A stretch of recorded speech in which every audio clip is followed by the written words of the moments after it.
Baiklah teman-teman semua, sebelum kita memulaikan segala aktivitas kita, alangkah baiknya jika kita berdoa Yesus Kristus kami. Amin. Amin. Baik, sekarang sebelum kita lanjutkan kegiatan selanjutnya, maka ibu mau mengecek lagi anak-anak kami dulu. Coba perhatikan kiri kananmu, depan, belakang, siapa yang tidak hadir? Ada yang tidak masuk? Hadir ya? Semua. Kita masih dalam materi kita untuk hari ini. Terlebih dahulu kita evaluasi dulu, kita ingat-ingat kembali mengenai materi kita pada pertemuan sebelumnya. Apa materi kita sebelumnya?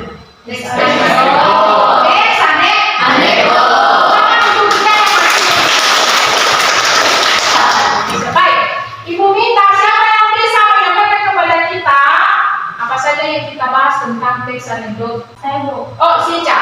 Ya, silakan. Jadi dari materi kita sebelumnya kita membahas tentang teks anekdot, di mana teks anekdot itu adalah cerita singkat dan lucu. Ada lagi yang bisa menjelaskan apa yang sudah kita pelajari tentang teks anekdot? Saya Bu. Ya, silakan. Baik, materi sebelumnya yang kita pelajari adalah materi tentang isi dan struktur tentang teks anekdot. Oh, lagi?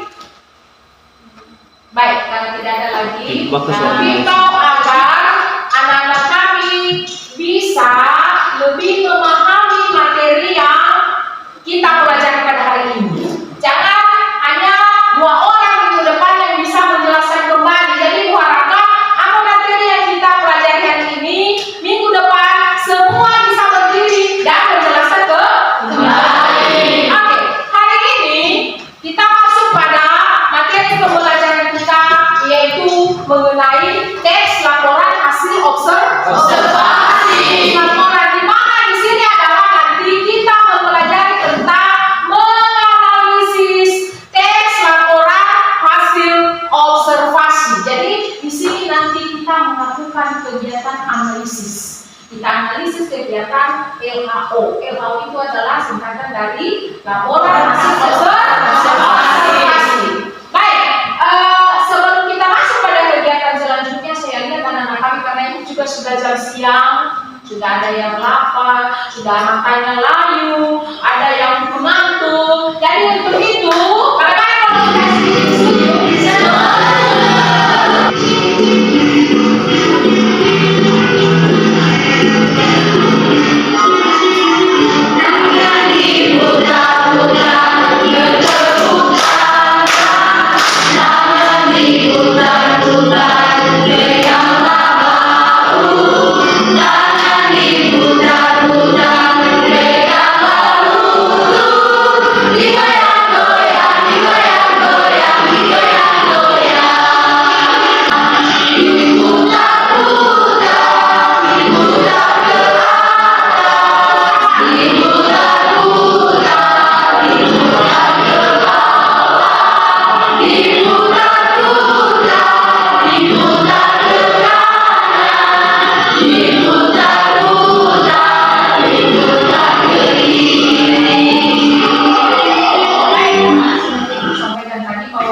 adalah materi kita mengenai teks laporan hasil observasi. Jadi di sini pada pertemuan kali ini Ibu sudah menyusun modul ajar kita. Pada pertemuan kita kali ini, yaitu yang kita bahas mengenai ada kompetensi awal kita, atau ada kompetensi awal yang menjadi rujukan pembelajaran kita pada hari ini, di mana yang pertama adalah kita memahami teks laporan hasil observasi. Ada yang tahu tentang observasi ini? Ada itu. Apa? Observasi itu adalah hasil pengamatan yang telah dilakukan kepada suatu objek. Hasil pengamatan terhadap satu Objek. Baik, kemudian itu nanti kegiatan kita adalah kita amati hasil observasi orang lain, baik yang disampaikan melalui video maupun yang disampaikan melalui teks, maka kita observasi itu, kita amati teks itu. Kemudian yang kedua adalah kita memiliki kemampuan untuk mengidentifikasi masalah yang terjadi di sekitar kita. Kita paham, Ibu melanjutkan ke kegiatan selanjutnya, maka Ibu mengajak kalian untuk menonton teks laporan observasi yang disampaikan lewat video. Apakah teman-teman tahu bahwa Indonesia terdiri dari banyak suku bangsa? Hampir setiap suku bangsa memiliki budaya tertentu. Keragaman budaya itu adalah kekayaan bangsa Indonesia. Kalian tahu bahwa terdapat sekitar 13.000 pulau besar dan kecil, 400 suku bangsa, dan juga ratusan bahasa lokal. Keragaman budaya bisa diamati dari bentuk-bentuk kebudayaan khasnya, seperti adat istiadat, rumah adat, pakaian tradisional, tari-tarian, kesenian berupa alat musik dan lagu, senjata tradisional, dan juga makanan khas. Budaya-budaya di setiap daerah dikenal dengan budaya lokal. Budaya lokal inilah yang menjadi dasar tumbuhnya budaya nasional. Sekarang, yuk kita cari tahu apa saja sih bentuk-bentuk keragaman budaya di negara Indonesia. Keragaman budaya Indonesia yang pertama yaitu rumah adat. Rumah adat adalah rumah yang dibangun dari generasi ke generasi yang merupakan jaminan budaya yang terbentuk dari tradisi dalam masyarakat dengan memperhatikan kegunaan serta fungsi sosial dan arti budaya di balik corak dan gaya bangunan. Selanjutnya, keragaman yang kedua, pakaian adat. Pakaian adat atau tradisional ini berfungsi untuk mengekspresikan identitas, biasanya dikaitkan dengan wilayah geografis atau sejarah. Pakaian adat juga dapat menunjukkan status sosial, perkawinan, dan agama. Berikutnya, tarian adat. Tari adat merupakan tari yang berkembang di suatu daerah secara turun-temurun. Tiap daerah mempunyai tarian adat masing-masing dengan peruntukan yang berbeda. Biasanya untuk menyambut tamu agung, merayakan panen, upacara kematian, atau upacara keagamaan. Berikutnya, keragaman alat musik dan lagu. Alat musik dan lagu tradisional adalah lagu yang berasal dari daerah tertentu. Lagu daerah statusnya bersifat kedaerahan dengan lirik dan bahasa asal daerah masing-masing, dimainkan dan dinyanyikan pada tradisi tertentu di daerahnya masing-masing. Itulah keragaman budaya Indonesia. Sekarang kita akan mencari tahu apa sajakah keragaman budaya pada masing-masing setiap daerah atau provinsi yang ada di Indonesia ya. Itu adalah video yang telah kita tonton tentang teks observasi. Ibu mau tanya, dari yang kita tonton barusan, apa yang kalian lihat? Anak-anak kami dapatkan apa saja yang kamu tahu dari video yang barusan anak-anak kami tonton? Bisa diceritakan kepada kita, siapa yang bisa? Si Lady dulu. kepada saya. Nah, di sini berdasarkan dengan video yang telah kita lihat bersama tentang keberagaman budaya Indonesia, yang dimana di sini saya telah mengambil beberapa bagian atau saya itu terdiri dari banyak suku bangsa serta juga lebih dari 13.000 pulau besar dan juga kecil. Serta dijelaskan di situ tadi bahwasanya budaya-budaya di setiap daerah disebut juga dengan budaya lokal.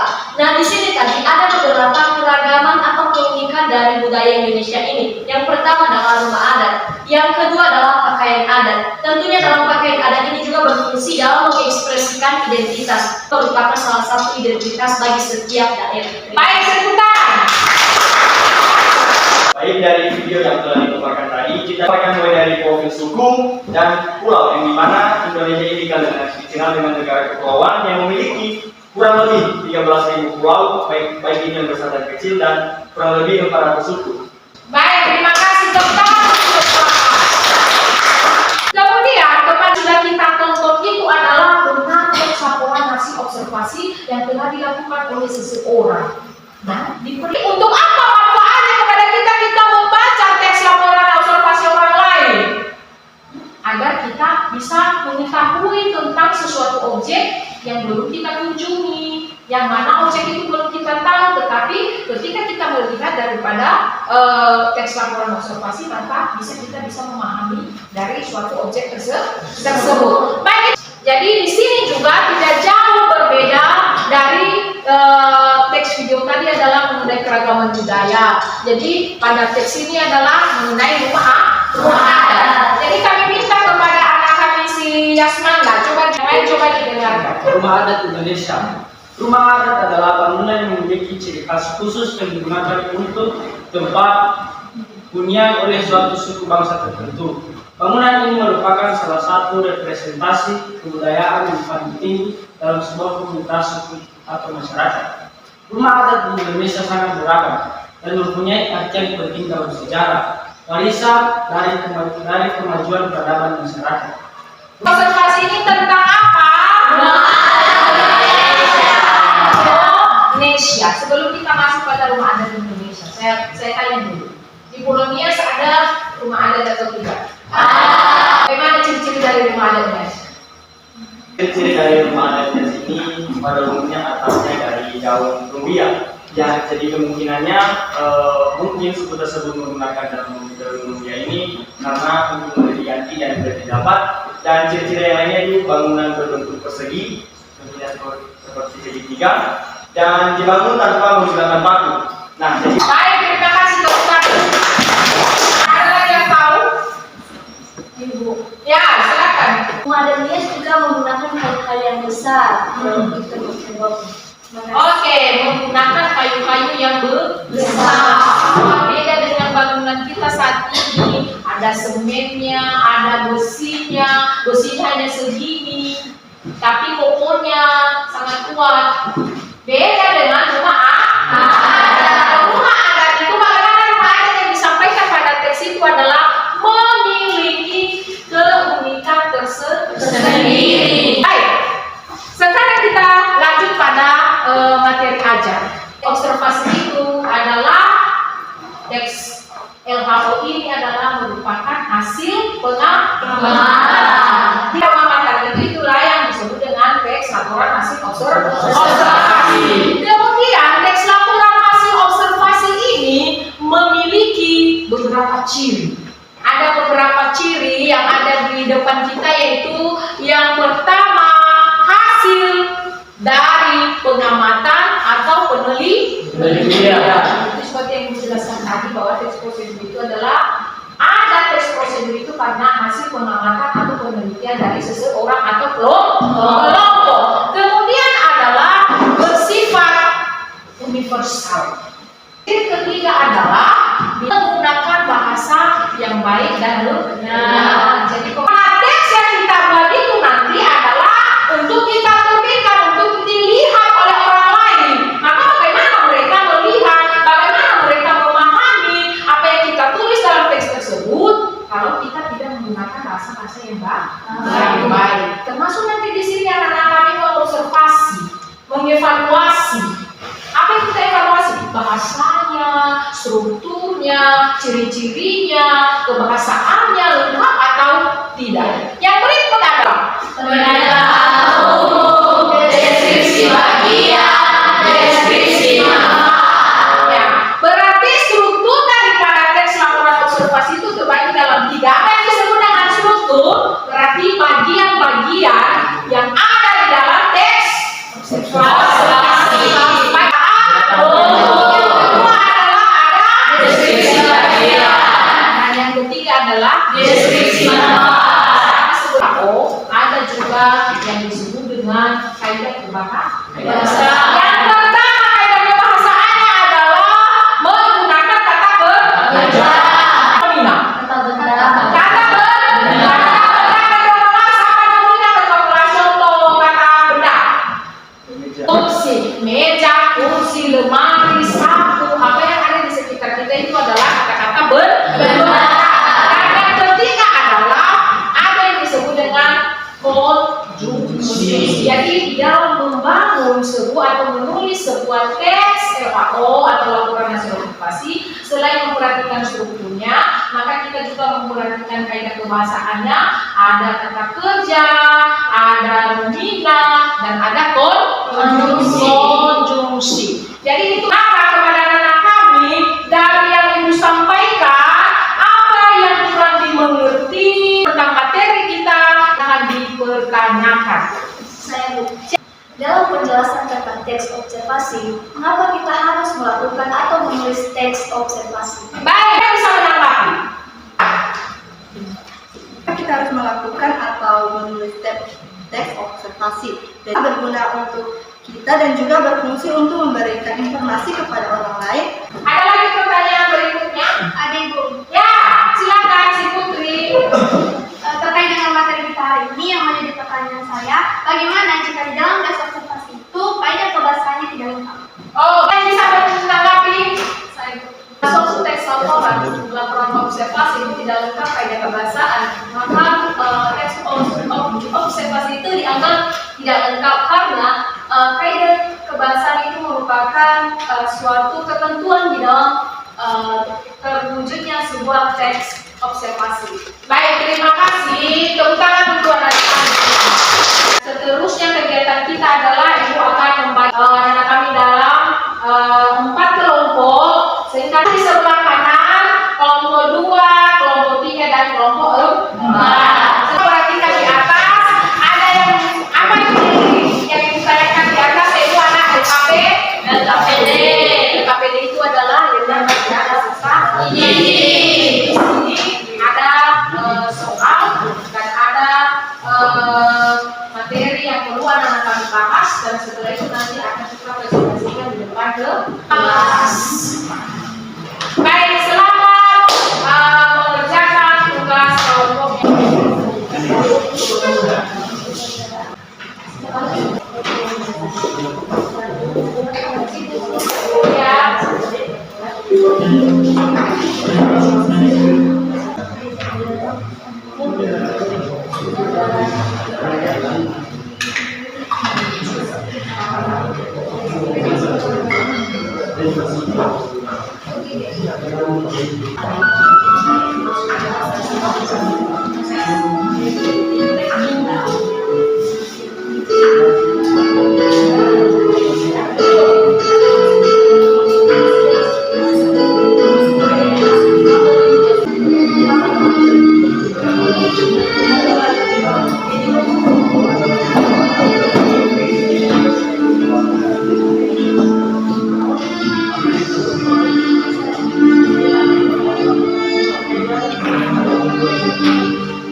Sekarang kita berikan kesempatan kepada kelompok 1 untuk tampil ke depan.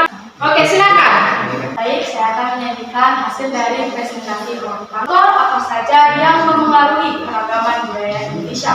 Jadi faktor-faktor yang mempengaruhi keragaman budaya Indonesia ini ada sejumlah faktor yang kompleks, termasuk sejarah, geografi, demografi, agama, dan interaksi dengan budaya-budaya luar. Berikut adalah beberapa faktor utama yang mempengaruhi keragaman budaya di Indonesia. Jadi yang pertama yaitu keanekaragaman etnis. Indonesia memiliki lebih dari 300 kelompok etnis yang berbeda-beda. Setiap kelompok etnis memiliki budaya, bahasa, dan tradisi mereka sendiri. Contohnya suku Jawa, Sunda, Minangkabau, Batak, Dayak, dan masih banyak lagi.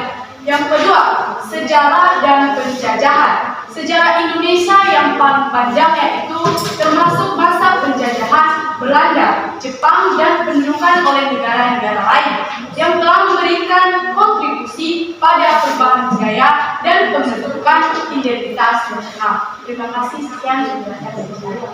Yang menjadi pertanyaan saya dari hasil presentasi kelompok 1, selain dari keberagaman etnis, apa saja faktor yang mempengaruhi keberagaman Indonesia? Kami akan menjawab.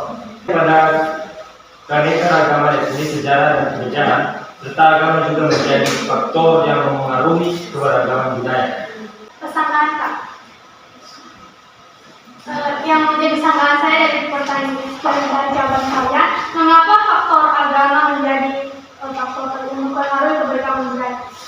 Alasannya adalah setiap agama memiliki keyakinan, praktik, dan tradisi yang berbeda-beda sehingga dapat memengaruhi keberagaman tersebut. Kedua, mengapa kebudayaan terkait erat dengan kehidupan masyarakat? Jelaskan.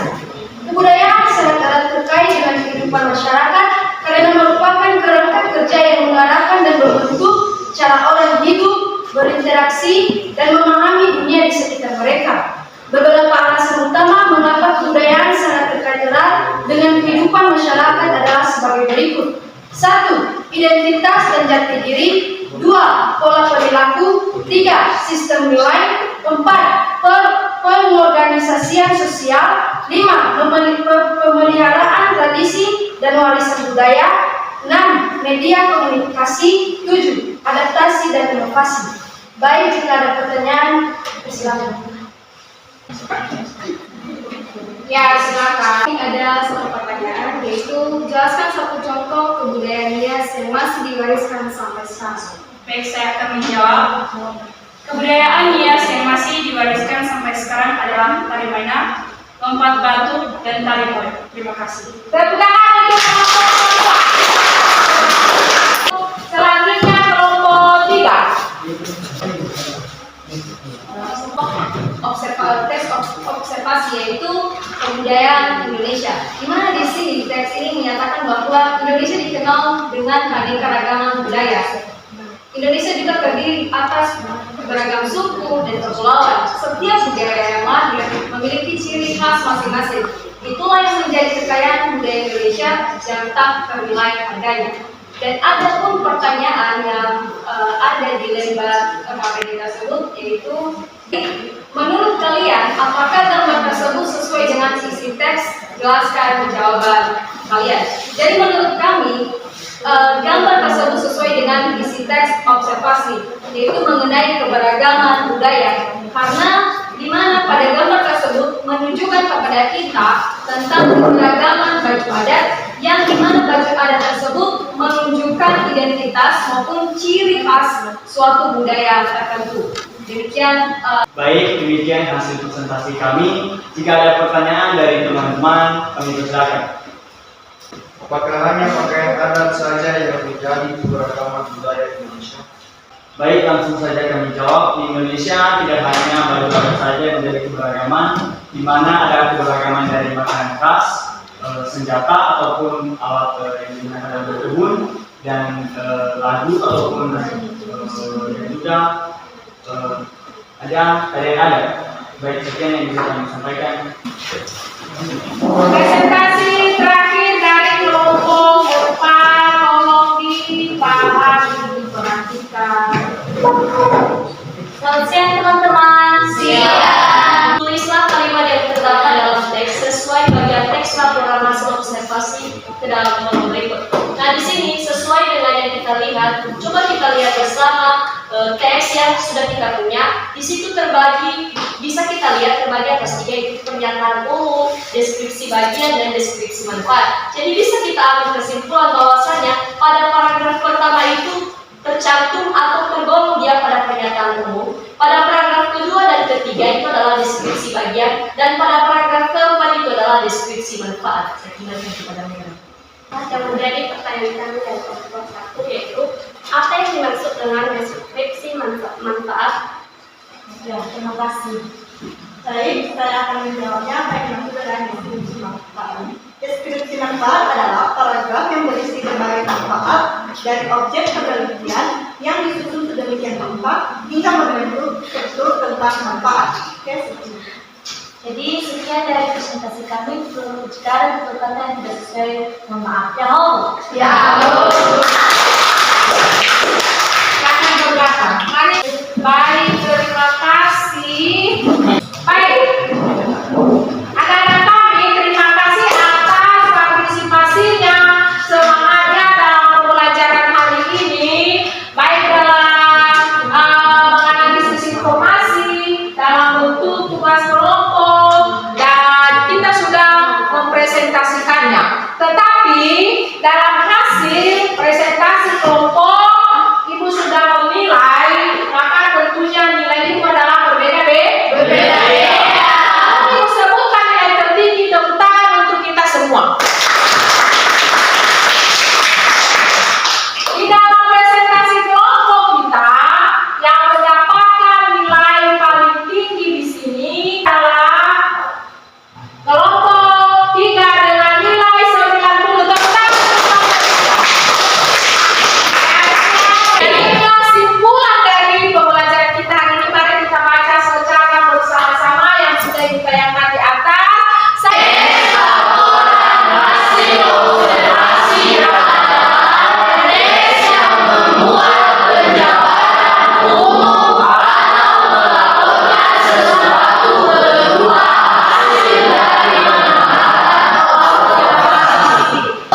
Baik, terima kasih tepuk tangan. Bagaimana tanggapan anak-anak kami tentang pembelajaran kita hari ini, menyenangkan atau ada yang kurang menyenangkan, ada yang senang, ada yang tidak senang dalam kegiatan pembelajaran kita hari ini? Siapa yang bisa menyampaikan?